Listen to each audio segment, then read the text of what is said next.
Every time I do one of these DC videos, I have to look up footage of Jared Leto's Joker.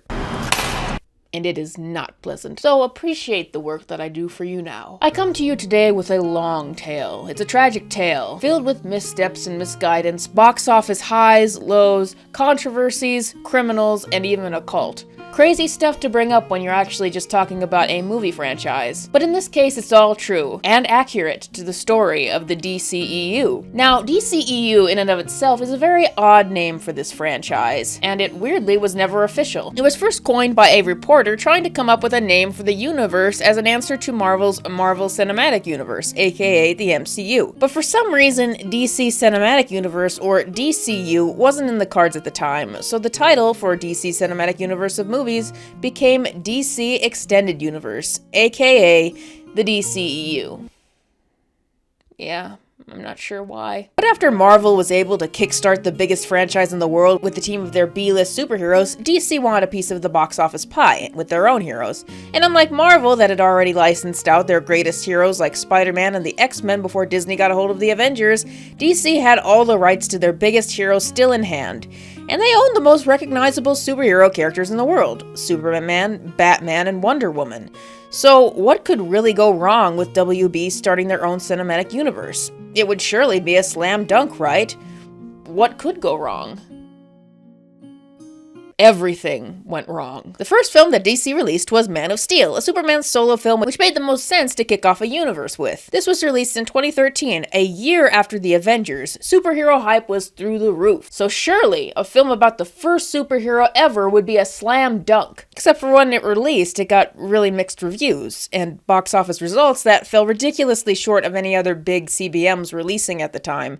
Marvel's Thor: The Dark World getting a box office result in the 600 million range was enough to make them uncomfortable and switch directions with the character in 2017.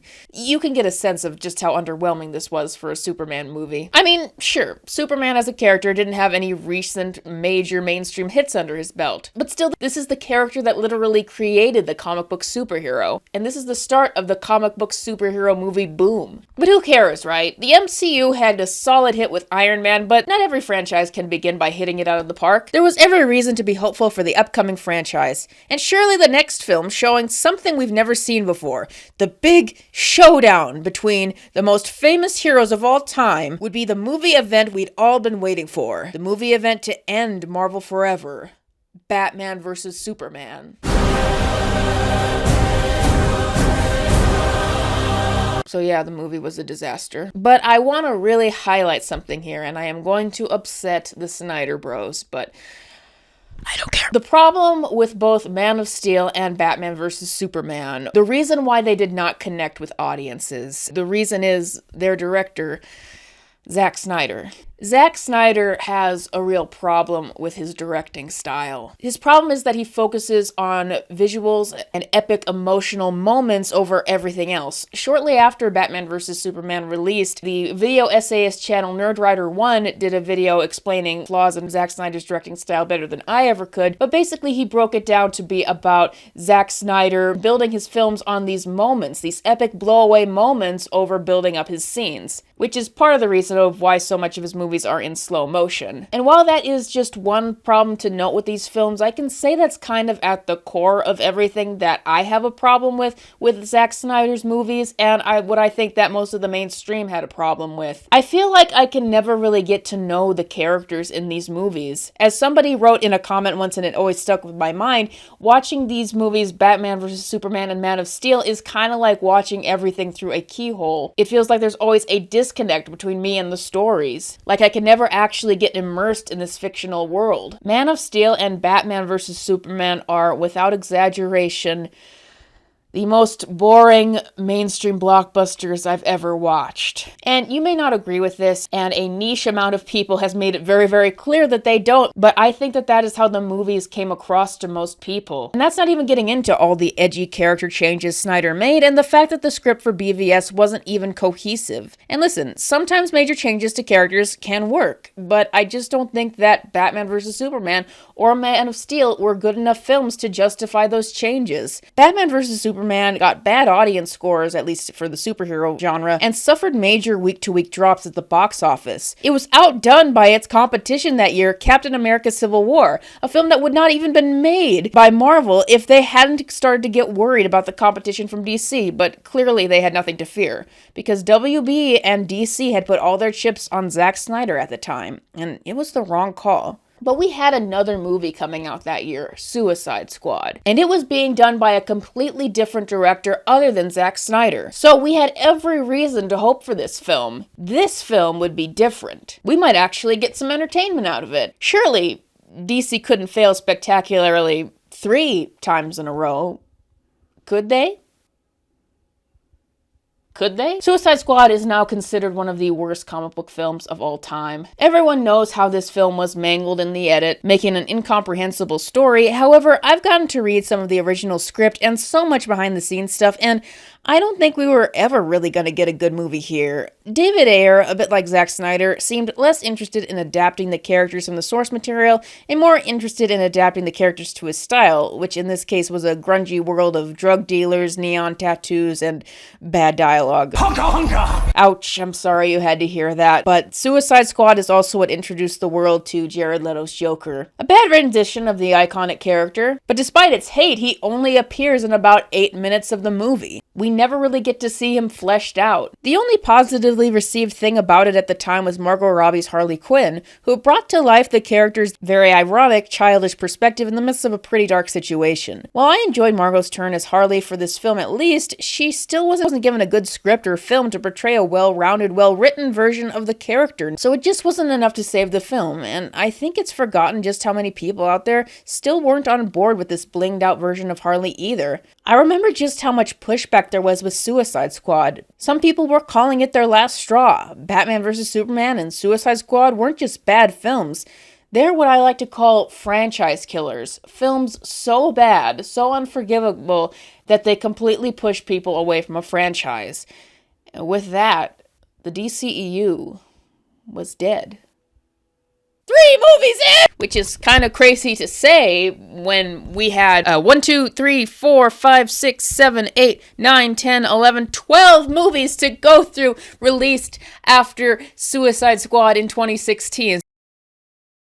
So let's just go through them, shall we? Wonder Woman, finally, the 4th movie in the entire series, finally got some positive response and positive box office. It was a miracle, an absolute miracle. Was it too late after 3 strikes? Because people really responded to this film. Because Patty Jenkins' directing style offered the complete opposite of what we've been getting. The movie was comic book accurate. The movie had a cohesive plot. It had good performances. It was pretty much everything we needed from a DC movie. So this is what gave the little glimmer of hope that maybe there could be hope for the DCEU going forward. Maybe DC was still popular. Maybe they shouldn't leave everything behind because of what they had going on with Wonder Woman. But when you make bad movies that make a lot of money, meaning a lot of people saw those bad movies, then something is going to take the fall for that. And what took the fall for that was Justice League, aka Justice League, because there was behind-the-scenes drama, you see, with Snyder leaving the project, being booted off the project, and bring Joss Whedon, director of the Avengers, in. Joss Whedon had lost some of his credibility after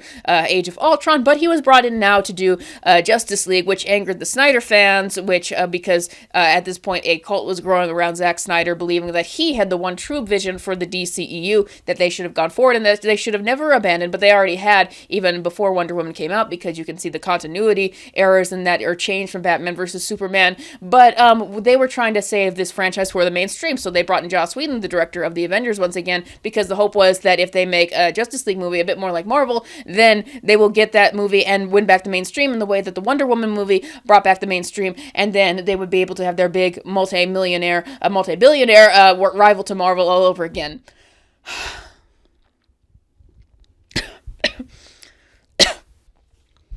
Yeah, it didn't work. So Justice League, as I said, a movie was going to take the fall for what happened with Batman vs. Superman and Man of Steel, and lots of people blame Joss Whedon for the movie, and I'm not saying that the movie isn't terrible.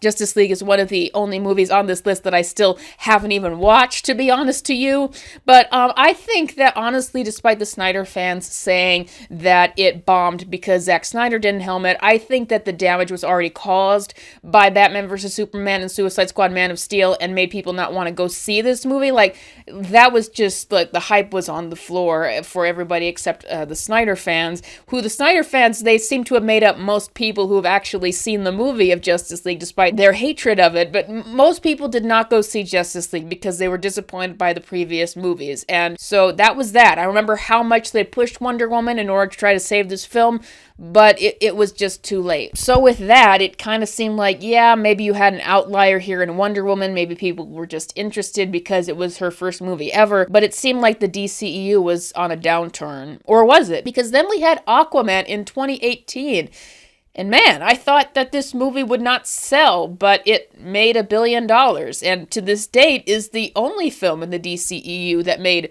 $1 billion.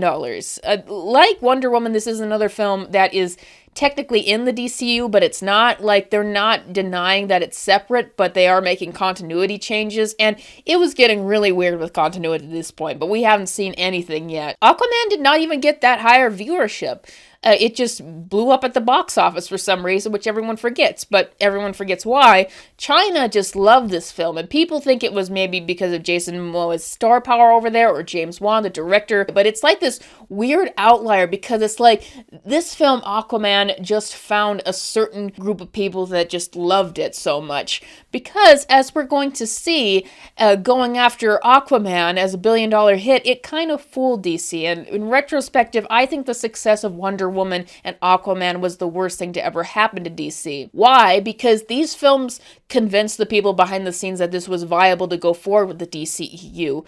But really, if you watch what the movies we're going to cover next, it is a downward cycle ever since Wonder Woman and Batman vs. Superman. The box office keeps getting lower and lower. Aquaman was just this very weird fluke. So what happened after Aquaman is we got Shazam, and Shazam didn't have bad reviews. It got okay reviews, but it just barely managed to break even at the box office. It was sandwiched between Captain Marvel and Avengers Endgame at the time, and it was just the worst time to come out. Shazam is not a popular superhero. He's not very well known, and the movie just felt very, very small. Not a bad movie. It's okay, but it just was not going to bring people in.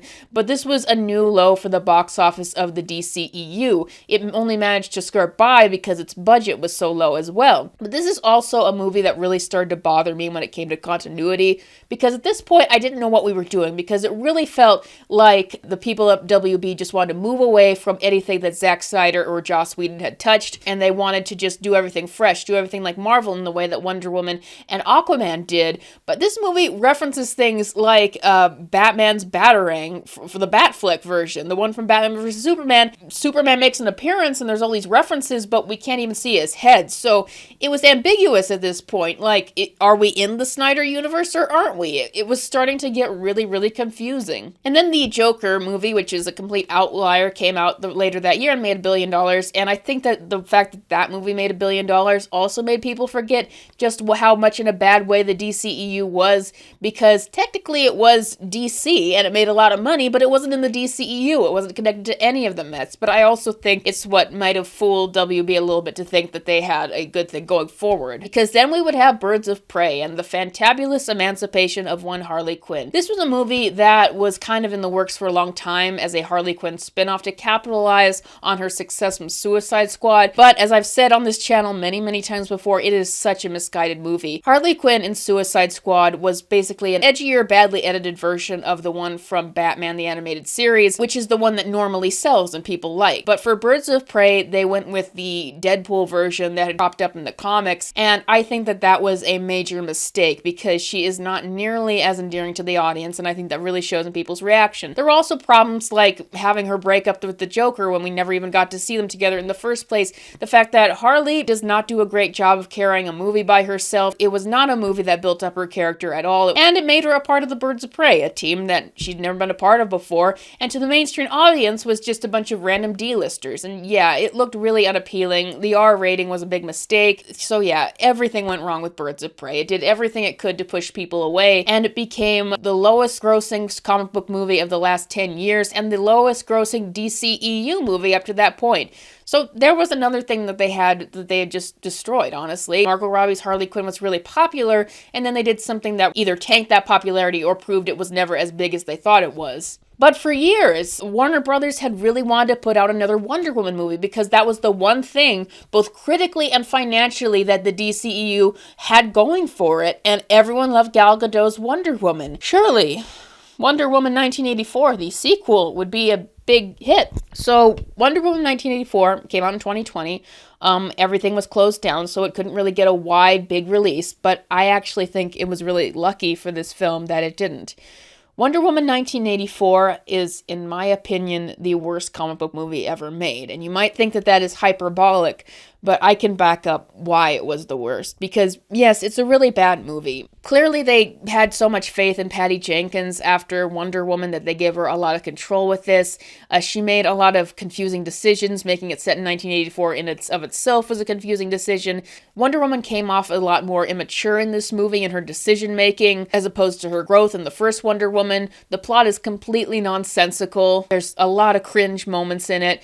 But the reason why I say that this is the worst comic book film ever made is what it did to Wonder Woman. Basically what happens is Wonder Woman wishes for Steve Trevor to come back to life, but when he does so, it's through possessing another man's body. So Wonder Woman apparently doesn't care, even though she knows that it's just Steve possessing a stranger's body, and she goes and stays with him and even does stuff with him. Yeah.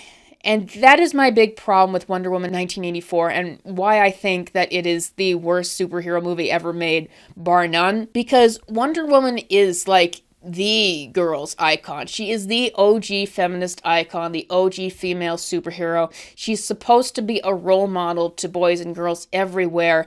And they made her a guy, and that is just terrible. I can't believe that they ever allowed that to happen. I can't believe, and it's completely unnecessary in the story. I can't believe that no one stopped this from happening. But this movie really single-handedly tarnished the reputation of Patty Jenkins and Gal Gadot. It's almost like the movie that people just want to sweep under the rug. And yeah, single-handedly tarnished the one good thing about the DCEU. And I think that this was the death cry of anyone giving a chance to anything in that universe.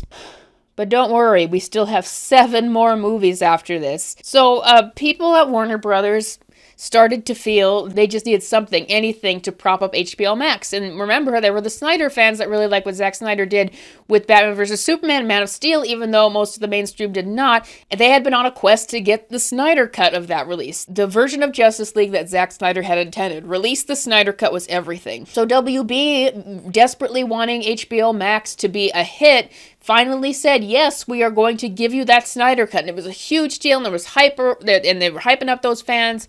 But when it came out, people realized that, oh, the Snyder cult is not that big. The movie did not do that well on HBO Max. It did not sell the service. So quickly, they pivoted away from that again, and that made the Snyder fans mad, and everyone was mad. But in the midst of WB and DC trying to make HBO Max popular, they didn't just do the Snyder Cut. They also greenlit some other DC movies to try to make the streaming service popular. They greenlit Batgirl, Black Canary, and Blue Beetle. Meanwhile, later in 2021, James Gunn would be introduced to DC and release The Suicide Squad, and it got rave reviews, but it became their next lowest grossing movie at the box office, even as the box office was recovering from COVID. So it was another sort of disaster for DC, where now, even though they were getting better reviews, they weren't getting the widest audience. So then in the next year, after years and years of DC failing and struggling, we got Black Adam. And Black Adam was a movie in the works for a long time, being helmed by Dwayne Johnson. And Dwayne Johnson promised to take control of the DCEU and fix it. And he was going to finally bring back Henry Cavill's Superman, who we hadn't been able to see in literally years. Black Adam, however, was not a very good movie, and it underperformed at the box office, and this was pretty much the last straw. David Zaslav, the new executive of Warner Brothers, took action into his own hands. He trashed the Batgirl film, which wasn't even finished with post-production yet. That was supposed to be on HBO Max. It was one of the most historic shelvings of a movie ever that brought big controversy to WB, because now people felt that they couldn't trust WB to put out their movies. But Blue Beetle somehow got saved and put in the theatrical realm, and the Black Canary movie got quietly scrapped. Then James Gunn, of all people, James Gunn, who hadn't even been an executive before, James Gunn, who had just been a director and who hadn't even directed a financially successful DC movie yet, became the CEO of DC Studios, and he was going to fix everything. He was going to put everything out, but they still had like 4 movies that they had to release. Shazam 2, The Flash, Blue Beetle, and Aquaman 2, because they also greenlit the sequel to Aquaman. So James Gunn came out in January of 2023 and said that all of those movies don't mean anything because they're just rebooting the universe anyway, and so people decide not to go see the movies, and so they didn't. And so because, as if anyone was going to anyway, because as you can see from the box office, that DC wasn't doing very well anyway. So Shazam 2 flopped, and it honestly wasn't a very good movie. And then The Flash was coming out, and The Flash was going through its own troubles because Ezra Miller, its star, had committed heinous crimes. He had allegedly groomed a 15-year-old girl. He had threatened people. He had threatened to kill people. Literally, this all happened. He had been arrested by the police. A lot of people were wondering if The Flash was even going to come out. But The Flash did come out because they kept telling people that it was going to be the greatest movie of all time. In order to market it, they got people like Tom Cruise and Stephen King to say that The Flash was going to be the greatest superhero movie of all time, and even James Gunn was saying it. It came out, and everyone hated it. It was one of the worst superhero movies of all time.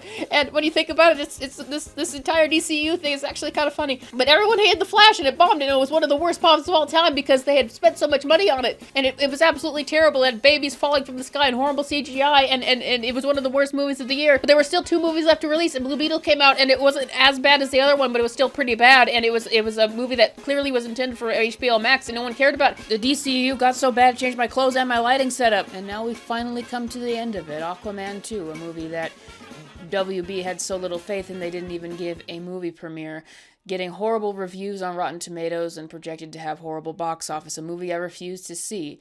And it seems that the DCEU is ending as it began, a failure.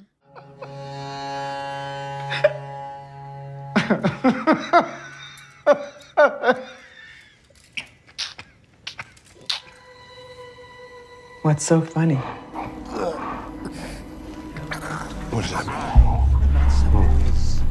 Why did you say that name? Fine. Full badge number. I was assaulting you this evening, right? Okay. Well, you should have told us that. You're going to write it and clean all of this theatrics. You could have just told us. I'm sorry, No, you're not officer. sorry. You could have just...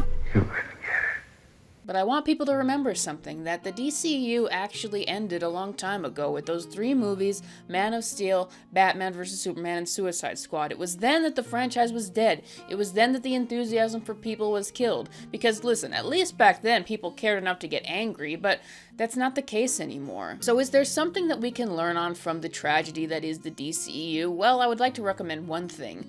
Back when Suicide Squad came out and was panned, I said that they needed to just stop making movies. They needed to cool off this universe and give it like a 5-year break and then start afresh, because everything was just messed up. And they didn't. They kept going on with movies and movies and movies, and most of them failing. And the ones that were successful, they poached too. It was like 1 step forward, 5 steps back. But imagine how different things would be if they had just stopped making movies. Maybe they would have a completely clean slate to go forward and people would be willing to give it another chance. But now I'm just hearing James Gunn come forward with yet another interconnected universe, and I'm feeling exhausted of it. I care enough to see how Superman Legacy turns out, but I'm not sure that other people do, even if Superman Legacy is good. They're pinning so much on this movie. I think that they want it to be a $1 billion hit, even though a Superman movie has never crossed $1 billion. Even though I want to give that movie a chance, though, I hope that everything I've described makes it clear why I'm not ready to dive into another interconnected universe. And it doesn't even seem like all of the crazy shenanigans behind the scenes seems have truly stopped. But even though I've referred to the DCEU as a tragedy after all of the crazy shenanigans, stuff that I couldn't even fully document in this video, it would require an entire hours-long documentary, I've realized something. The DCEU is not a tragedy. It's a comedy. And I'm glad to be done talking about it at last.